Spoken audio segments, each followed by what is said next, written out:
Hello everyone, welcome to the commerce coach. आज के इस वीडियो में हम लोग बात करने वाले हैं पार्टनरशिप में इंटरेस्ट ऑन कैपिटल और इंटरेस्ट ऑन ड्राइंग कैसे कैलकुलेट किया जाता है। जैसे कि हम लोग ये चैप्टर करते हुए आ रहे हैं पार्टनरशिप का, कई सारे चैप्टर्स हम डिस्कस कर चुके हैं, कई सारे पॉइंट्स लेसन्स बेसिक्स डिस्कस कर चुके हैं उसके बारे में। अब नेक्स्ट स्टेप है हमारा इंटरेस्ट ऑन ड्राइंग कैसे कैलकुलेट किया जाता है और इंटरेस्ट ऑन कैपिटल कैसे कैलकुलेट किया जाता है। तो इस लेसन में हम लोग कवर करने वाले हैं interest on drawing. Interest on drawing जानने से पहले आपको पता होना चाहिए ड्राइंग का मतलब क्या होता है। आई होप आप लोगों को maximum of you will be knowing the meaning of drawing. Drawing का मतलब क्या होता है, अगर पर्सन या पार्टनर बिजनेस से अपने पर्सनल पर्पस के लिए, पर्सनल यूज़ के लिए कोई से भी गुड्स लेकर के जाता है या फिर कैश विड्रॉ करता है, उसे हम कहते हैं ड्राइंग्स। अब वो अगर बिजनेस से पैसे लेकर के गया है या कैश लेकर के गया है तो फर्म उसे फ्री में तो देगी ही नहीं, उसके बदले में उसे फर्म को इंटरेस्ट पे करना पड़ता है, उसे ही हम लोग बोलते हैं इंटरेस्ट ऑन ड्राइंग। तो इस वीडियो में हम लोग देखते हैं कि कैसे कैलकुलेट करते हैं। तो पहले इंटरेस्ट ऑन ड्राइंग 3 तरीके से कैलकुलेट हो सकता है। इंटरेस्ट ऑन ड्राइंग कैलकुलेट करने का जो मतलब होता है, डिपेंडेंस किस पे होता है कि ड्राइंग हुई कब है। मंथली बेसिस पे हुई है, मतलब हर महीने लेकर के जाता है partner same amount same drawing, या क्वार्टरली बेसिस पे लेकर के जाता है या हाफ ईयरली बेसिस पे लेकर के जाता है। इस पे डिपेंड करता है आपका इंटरेस्ट ऑन ड्राइंग, क्योंकि जिस पीरियड से भी वो ड्राइंग करके ले गया होगा उसके आगे तक, ईयर एंड तक ही वो इंटरेस्ट पे करेगा। तो इसीलिए हमें पता होना चाहिए कि मंथली बेसिस है, क्वार्टरली बेसिस है या हाफ ईयरली बेसिस है। इसी के साथ ये 3 बेसिस जो अभी आपको दिख रहे हैं, ये 3 बेसिस तभी अप्लाई होंगे जब अमाउंट क्या हो, फिक्स्ड हो। मतलब हमें पहले से ही पता हो कि पार्टनर कितना ड्राइंग करके लेके जाने वाला है, कितना कैश लेकर के जाने वाला है, कितना गुड्स लेकर के जाने वाला है पर्सनल पर्पस के लिए, और किस टाइम पीरियड पे लेकर के जाने वाला है, वो फिक्स्ड हो। हर मंथ के सेम डेट या सेम क्वांटिटी होगी तभी ये 3 मेथड लगेंगे, नहीं तो फिर अगर जैसे डिफरेंट डेट्स होते हैं तो उसके लिए भी 2 मेथड्स हैं जो हम आगे डिस्कस करेंगे। तो let's firstly discuss about monthly basis. अगर मंथली बेसिस पे पार्टनर कोई सा भी ड्राइंग वर्ड यूज़ कर रही हूँ मैं, कैश और गुड्स बार बार नहीं यूज़ करूँगी क्योंकि आई होप आप लोग का मतलब क्लियर होएगा। तो मतलब कोई सा भी पर्सनल पर्पस के लिए ड्राइंग करके ले जाता है मंथली बेसिस पे। अब मंथली बेसिस का मतलब क्या है, मंथली बेसिस में भी यहाँ पे 3 पॉइंट्स आते हैं। मंथली हर महीने के स्टार्टिंग वाले डेज पे लेकर के जाता है, मिडिल ऑफ द डे पे लेकर, मिडिल ऑफ मंथ पे लेके जाता है, या फिर एंड ऑफ द मंथ पे लेके जाता है। तो इसके लिए भी हमें 3 मेथड्स यहाँ पे देखने पड़ेंगे कि विड्रॉ वो कब कर रहा है, beginning of every month, middle of every month और एंड ऑफ एवरी मंथ।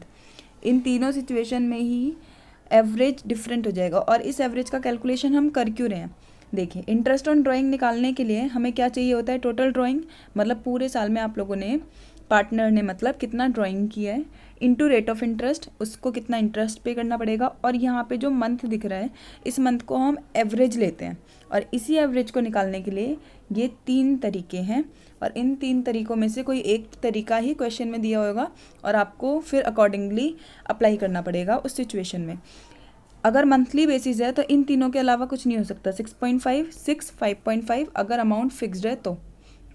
ठीक है, तो सबसे पहले हम फर्स्ट सिचुएशन देखते हैं। फर्स्ट सिचुएशन में क्या है,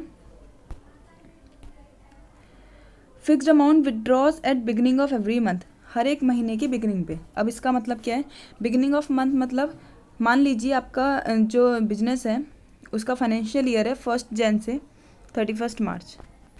वैसे तो हम लोग 31 मार्च नहीं होगा, 1 जन से 31 दिसंबर होगा, ये पूरा साल है। ठीक है, अब जो आपके पार्टनर है, मान लीजिए मिस्टर ए पार्टनर है, वो 1 जन को ही ड्राइंग लेकर के चले जाते हैं, तो अब उन्हें फर्म को इंटरेस्ट कितना देना पड़ेगा, 1 जनवरी को लेके जा रहे हैं तो क्या जनवरी को इंक्लूड करेंगे, बिल्कुल करेंगे, क्योंकि जनवरी पूरा यूज़ नहीं हुआ, तो इसे 12 महीने का इंटरेस्ट फर्म को देना पड़ेगा। 12 मंथ्स, इससे पहले एक बार आप एवरेज पीरियड का ये देख लीजिए। एवरेज पीरियड के लिए हमें चाहिए क्या होता है, time left after first drawing, मतलब जब भी आपने फर्स्ट ड्राइंग करी उसके बाद कितना टाइम पीरियड बच गया। और time left after last drawing, मतलब जब लास्ट ड्राइंग करी आपने तो उसके बाद कितना टाइम पीरियड बचा था, और उसे अगर हम डिवाइड कर देंगे 2 से तो ये जो एवरेज हमने निकाला है यहाँ पे ये सारे एवरेजेस आ जाएंगे। तो अब हम बढ़ते हैं इसकी तरफ। तो यहाँ पे हमने क्या करा था, अभी 12 मंथ आ गया था 1 जन से लेके 31 दिसंबर। तो यहाँ पे अगर लोन लिया है इसने तो ड्राइंग करी है तो 12 मंथ, ये क्या हो गया, time left after first drawing के करते ही उसके पास 12 महीने बच गए। Time left after last drawing कब करेगा, वो 31 दिसंबर को, तो मतलब उसके पास कितना टाइम बचेगा, पूरे 1 महीने का। तो +1 कितना हो गया, 13/2। ठीक है, तो यहाँ पे देख लीजिए 12/1 12 + 1/2 मतलब 13/2 = 6.5। तो ये पहला आंसर आ गया 6.5 एवरेज। इसे आप याद करना चाहें तो याद भी कर सकते हैं, बाकी ये प्रेजेंटेशन बेटर बना देता है आपका, और याद करना चाहते हैं तो याद भी कर सकते हैं इसको। So next is fixed amount withdraws at middle of every month. Fixed amount मतलब वही फिक्स्ड है, मिडिल ऑफ एवरी मंथ हर महीने के मिडिल में लेकर के जा रहा है। मतलब अगर आपका फाइनेंशियल ईयर 1 जन से स्टार्ट हो रहा है और 31 दिसंबर तक जा रहा है, और ये मिडिल ऑफ द मंथ में ले रहा है, मतलब 15, यहाँ पे लिख देती हूँ मैं 15 जन से 31 दिसंबर तक कितने दिन रहते हैं, 11 महीने प्लस आधा महीना जनवरी का, तो 11.5 मंथ्स। तो 11.5 मंथ्स हमने यहाँ पे लिख दिया। प्लस अगर वो 15 दिसंबर को लास्ट विड्रॉ करता है, उसके बाद उसके पास कितने दिन रह जाते हैं, 15 दिन या फिर आधा महीना बोल सकते हैं, तो यहाँ पे 0.5 और 11.5 + 5 12/2 = 6। क्लियर है। Next is fixed amount withdraws at end of each month. हर महीने के एंड में विड्रॉ कर रहा है ड्राइंग, तो अकॉर्डिंगली इंटरेस्ट देना पड़ेगा। 1 जन, वही यहाँ पे हमारा 1 जन से स्टार्ट हो रहा है, और सारी सिचुएशन में 1 जन से स्टार्ट हो रहा है और 31 दिसंबर एग्जाम्पल लेके चल रहे हैं हम लोग ये। तो यहाँ पे कितना मंथ रह जाएगा, एंड ऑफ ईच मंथ, मतलब पहली ड्राइंग कब करेगा वो, 31 जन को। 31 जन के बाद 31 दिसंबर तक कितने महीने रह जाते हैं, 11 महीने, ये हो गया। फिर लास्ट कब करेगा वो, लास्ट ड्राइंग 31 दिसंबर को। तो क्या 31 दिसंबर के बाद कुछ बचता है महीना, कुछ भी नहीं, मंथ ख़त्म, क्योंकि ईयर एंड। तो यहाँ पे 0, तो 11 + 0/2 = 5.5। आपको ये समझ में आ रहा है, बहुत अच्छी बात है, और नहीं आ रहा तो आप ये फिर रेट एवरेज याद कर सकते हैं, क्योंकि इसमें 3 सिचुएशन है और आगे दिक्कत हो सकती है याद रखने में, या फिर बहुत सिमिलर नंबर्स हैं तो आप भूल सकते हैं, कंफ्यूज हो सकते हैं। तो सबसे बेस्ट है कि आप समझिए कि इसका लॉजिक है क्या और इसका मतलब ऐसा आया क्यों है यहाँ पे इस बिहाफ पे। तो ये मंथली बेसिस हमारा कंप्लीट होता है। नेक्स्ट देखते हैं कि अगर ये मंथली बेसिस पे ना होकर के, जैसे यहाँ पे मंथली था, beginning of every month, middle of every month, end of every month, ऐसी क्वार्टरली भी हो सकता है। और क्वार्टरली में भी 3 situation, beginning of every quarter, middle of every quarter and end of every quarter. देखते हैं हम लोग क्वार्टर में क्या होएगा। क्वार्टर का मतलब क्या होता है, सबसे पहले तो आप ये समझिए, क्वार्टर का मतलब होता है 1 साल है, 1 साल में 12 महीने होते हैं। क्वार्टर का मतलब होता है 3 महीने के गैप में सारे 3 मंथ्स, इसे कहते हैं हम quarter. 3 months 3 months 3 month 3 month, जनवरी, जनवरी फरवरी मार्च 1 क्वार्टर, अप्रैल मई जून 2nd क्वार्टर, जुलाई अगस्त सितंबर 3rd क्वार्टर, अक्टूबर नवंबर एंड दिसंबर 4th क्वार्टर। मतलब 1 साल में 4 क्वार्टर होते हैं। बेसिकली ज़्यादातर बच्चों को ये पता होता है क्वार्टर का मतलब, अगर आपको नहीं पता तो अब आप लोगों को पता चल गया होगा कि 3 मंथ्स के बेसिस पे 3 मंथ्स का जो ग्रुप होता है उसे हम कहते हैं क्वार्टर। और 1 साल में 4 क्वार्टर होते हैं, 4, ठीक है, 1 2 3 एंड 4। तो अब हम लोग इसका प्रोविज़न देखते हैं। Interest on drawing same calculate होएगा, टोटल ड्राइंग इंटू में रेट ऑफ इंटरेस्ट और इंटू में एवरेज मंथ, और इस एवरेज मंथ के लिए ही हम ये सारी कैलकुलेशन कर रहे हैं। और एवरेज पीरियड कैसे निकलता है, वही जैसे हमने लास्ट मंथली बेसिस पे करा था वैसे ही यहाँ पे भी है कि पहले इंस्टॉलमेंट के टाइम बाद, पहले ड्राइंग के बाद कितना टाइम पीरियड बचता है और लास्ट के ड्राइंग के बाद कितना टाइम पीरियड बचता है, और उसे डिवाइड कर दो 2 से। तो अब हम लोग इसका समझते हैं। पहले ही बात, यहाँ पे बिगिनिंग में 7.5, मिडिल में 6 मंथ आएगा और एंड में 4.5 आएगा। मंथ वाले में कितना था, यहाँ पे 6.5, यहाँ पे 6 और यहाँ पे 5.5। याद करने का तरीका, मंथ वाले में 6.5, यहाँ एक बढ़ गया 7.5, मंथ वाले में और क्वार्टर वाले में दोनों में ही सेम, और मंथ वाले में 5.5 था और यहाँ पे 4.5, मतलब बिगनिंग वाले में एक बढ़ रहा है, एंड वाले में एक कम हो रहा है और मिडिल वाले में सेम है। हो गया ना, 6.5 से बढ़ गया 7.5, 5.5 से कम हो गया 4.5, और यहाँ पे 6 दोनों ही सिचुएशन में है। अब हम लोग यहाँ पे देखते हैं कि मंथ्स ये एक्चुअल में कैलकुलेशन इसकी करी कैसे। First, beginning of each quarter, हर एक क्वार्टर के बिगिनिंग में, मतलब जो हमारा क्वार्टर था फर्स्ट जैन से लेके फेब मार्च, ये फर्स्ट क्वार्टर था, इसकी स्टार्टिंग में फर्स्ट जैन को ही विड्रॉ कर रहा है, तो मंथ्स रिमेनिंग बचे कितने, 12 मंथ्स। नेक्स्ट, लास्ट में जो हमारा बचता है कितना, अक्टूबर, नवंबर, दिसंबर, ये हमारा लास्ट क्वार्टर है। लास्ट क्वार्टर के भी वो फर्स्ट अक्टूबर को पैसे निकाल रहे हैं, ड्राइंग कर रहे हैं, तो अब लास्ट क्वार्टर के मंथ्स कितने रह गए, अक्टूबर, नवंबर, दिसंबर, 3 मंथ्स, तो यहाँ पे प्लस कर देंगे 3, मतलब 12 + 3/2। आई होप आप लोग को समझ आ रहा होगा, 12 + 3/2। Next is fixed amount withdraws at middle of every month, हर एक मंथ के मिडिल में पैसे विड्रॉ कर रहा है पार्टनर। उस सिचुएशन में मिडिल ऑफ मतलब क्वार्टर स्टार्ट हो रहा है जैन, फेब, मार्च, मैं स्टार्टिंग और लास्ट वाला ही लिख रही हूँ बस, अक्टूबर, नवंबर, दिसंबर। मिडिल ऑफ ईच क्वार्टर मतलब फेब के मिडिल में, फेब के मिडिल में मतलब अब स्टार्टिंग के मंथ्स बचे कितने, मार्च से लेकर के दिसंबर पूरे महीने, मतलब पूरे 10 महीने, और ये फरवरी का आधा महीना, कितने हो गया 10.5। ठीक है, पूरे मंथ्स, मार्च के बाद वाले तो पूरे मंथ है दिसंबर तक, लेकिन फरवरी में सिर्फ हाफ मंथ है तो 10.5। और लास्ट इंस्टॉलमेंट कब लेगा, वो फॉर्मूले के हिसाब से हमारे लास्ट वाला लिखना होता है, तो लास्ट में भी वो नवंबर में के मिडिल में लेने वाला है, तो यहाँ ये पूरा मंथ, पूरा 1 मंथ, और इसका 0.5 मतलब 1.5। ठीक है, तो 10.5 + 1.5/2, 10.5 + 1.5/2 = 6 मंथ्स। अब देखते हैं withdraws at the end of each quarter, अगर विड्रॉ कर रहा है हर एक क्वार्टर के एंड में, तो उस सिचुएशन में कैसे होएगा, जैन, फेब, मार्च, अक्टूबर, नवंबर, दिसंबर।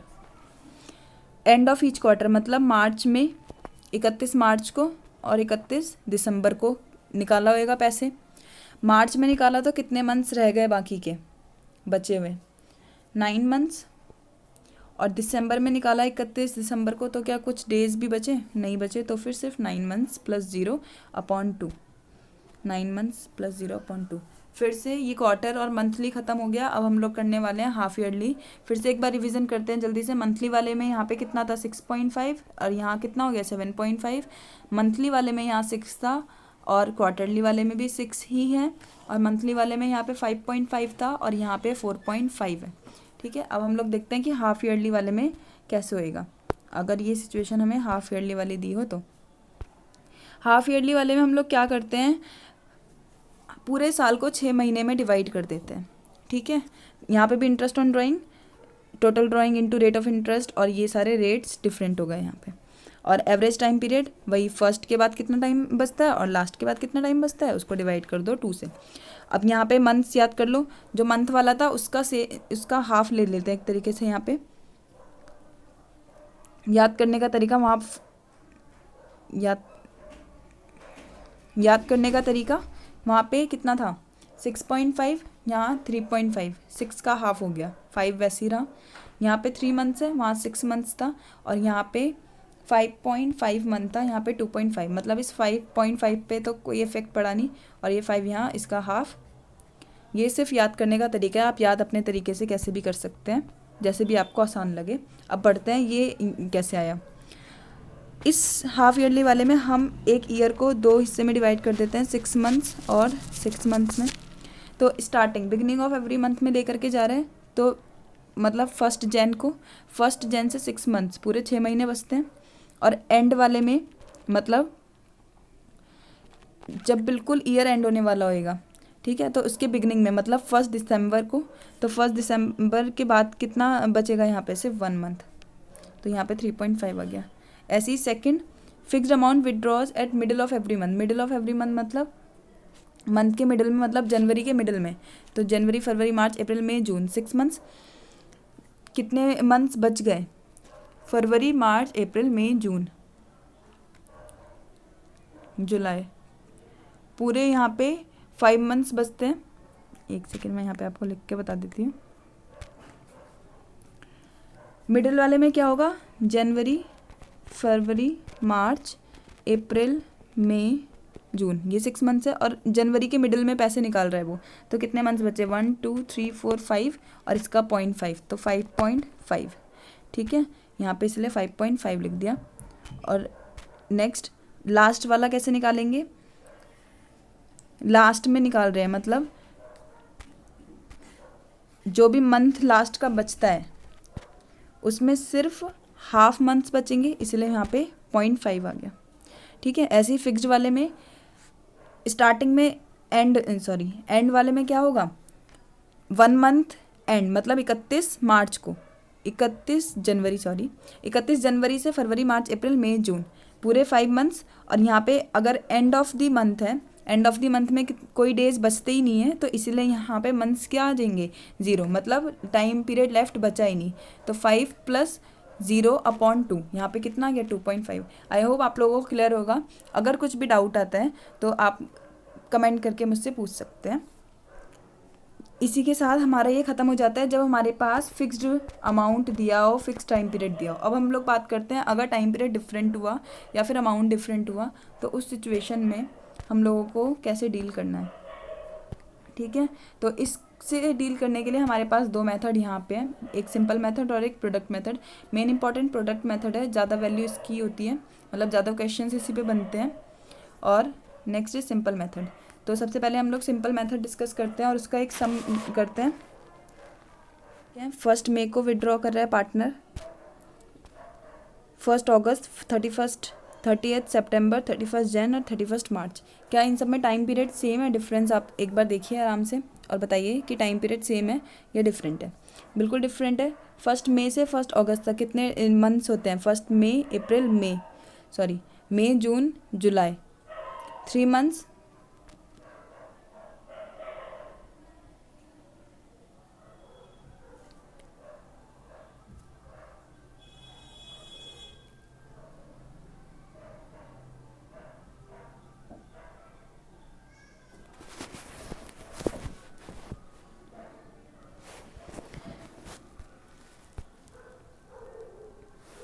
इसके बेसिस पे हम लोग देखते हैं सिंपल मेथड का एक क्वेश्चन, देखते हैं कि सिंपल मेथड से कैसे क्वेश्चन कर सकते हैं हम लोग। यहाँ पे हमें डेट दे रखा है कब कब पार्टनर विड्रॉ करके जा रहा है ड्राइंग, 1 मई, 1 अगस्त, 30 सितंबर, 31 मार्च और 31 जनवरी और 31 मार्च। तो आप लोग एक बार देखिए इसे और बताइए कि टाइम पीरियड क्या सेम है या डिफरेंट है। अमाउंट तो डिफरेंट दिख रहा है यहाँ पे आराम से, टाइम पीरियड बताइए, टाइम पीरियड भी चेंज है। यहाँ पे कितने का गैप है, 1 मई से 1 अगस्त तक, मई जून जुलाई, 3 मंथ्स। यहाँ पे अगस्त सितंबर, 2 मंथ्स। पहले 2 में ही क्लियर हो गया कि टाइम डिफरेंट है और यहाँ पे अमाउंट भी डिफरेंट है। तो आप लोग को समझ जाना चाहिए यहाँ पे कि सिंपल मेथड या फिर प्रोडक्ट मेथड यूज़ करने वाले हैं, और जो भी क्वेश्चन बताएगा उस अकॉर्डिंगली सिंपल मेथड या प्रोडक्ट मेथड आप लोग अप्लाई करेंगे। तो सिंपल मेथड से क्या होता है, यहाँ पे अमाउंट डिफरेंट है, हम लोग पूरे सबका मंथ कैलकुलेट कर लेते हैं। ईयर एंड आपको क्वेश्चन में दे रखा होगा, यहाँ पे 31 मार्च ईयर एंड है, तो 1 मई से 31 मार्च तक कितने मंथ्स होते हैं, 11 मंथ्स। 1 अगस्त से 31 मार्च तक कितने मंथ्स होते हैं? 8। 38 सितंबर से 31 मार्च तक 6 मंथ्स। 31 जनवरी से 31 मार्च तक 2 मंथ्स और 31 मार्च से 31 मार्च तक 0 मंथ्स। ये मंथ्स आ गए। मंथ्स के बाद अब हमें इंटरेस्ट कैलकुलेट करना है। सबका अलग अलग इंटरेस्ट कैलकुलेट करेंगे। किस तरीके से यहाँ पे इंटरेस्ट कैलकुलेट किया जाता है, हर एक का अलग अलग। यहाँ पे 2000 है, 2000 का 15% और मंथ्स कितने दे रखे हैं? 11/12। ऐसी 5000 का कैसे निकालेंगे? 5000 इंटू में 15%, परसेंटेज सब में सेम है, और इंटू में इसका मंथ कितना है? 8/12। ठीक है। इसी तरीके से थर्ड वाले का भी कैसे होगा? 2000 इंटू में 15% इंटू मंथ्स कितने हैं? 6/12। तो इस काम के लिए हमें मंथ्स पता होना चाहिए। ऐसे यहाँ पे 6000 हो जाएगा 15%, और मंथ्स कितने हो जाएंगे? 2। और ऐसे ही नेक्स्ट वाले में यहाँ पे फिर से 2000 15% और मंथ्स हो जाएंगे 0। तो यहाँ पे आ जाएगा 0। ये सारे कैलकुलेट करने के बाद ये आंसर आएगा। आप कैलकुलेट करके देख लेना, और टोटल इंटरेस्ट आ गया 1075। तो ये था सिंपल मेथड का। अब हम देखते हैं कि प्रोडक्ट मेथड में क्या डिफरेंस है और प्रोडक्ट मेथड में हम लोग इंटरेस्ट कैसे कैलकुलेट करते हैं। तो सेम क्वेश्चन लिया है मैंने जैसे हम लोगों ने सिंपल मेथड में लिया था। डेट सेम है, अमाउंट सेम है, और मंथ्स हम लोगों ने अभी देखा कैसे कैलकुलेट करा जाता है। अब यहाँ पर डिफरेंस क्या है इस चीज़ का? यहाँ पर प्रोडक्ट निकाला जाता है। प्रोडक्ट का मतलब जो भी आपका अमाउंट है उसे मल्टीप्लाई कर देंगे अगर हम मंथ से, तो हमारा आ जाता है प्रोडक्ट। यहाँ पे एक तरीके से हम लोग वेटेज एवरेज की तरीके से होता है। यहाँ पे 22,000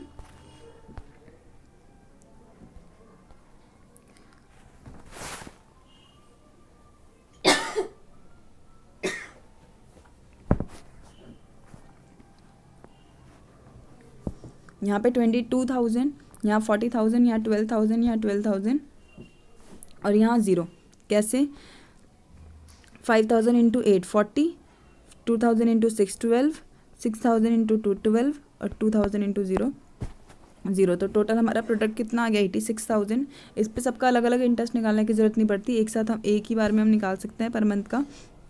तो इंटरेस्ट 86,000 के लिए कैसे निकालेंगे? 86,000 का 15% और इंटू में मंथ 1 मंथ का निकालते हैं हम लोग। तो 86,000 इंटू 15% मतलब 15/100 इंटू 1/12। तो हमारा आंसर आ जाएगा 1075। तो ये हो गया प्रोडक्ट मेथड के अकॉर्डिंग। ठीक है।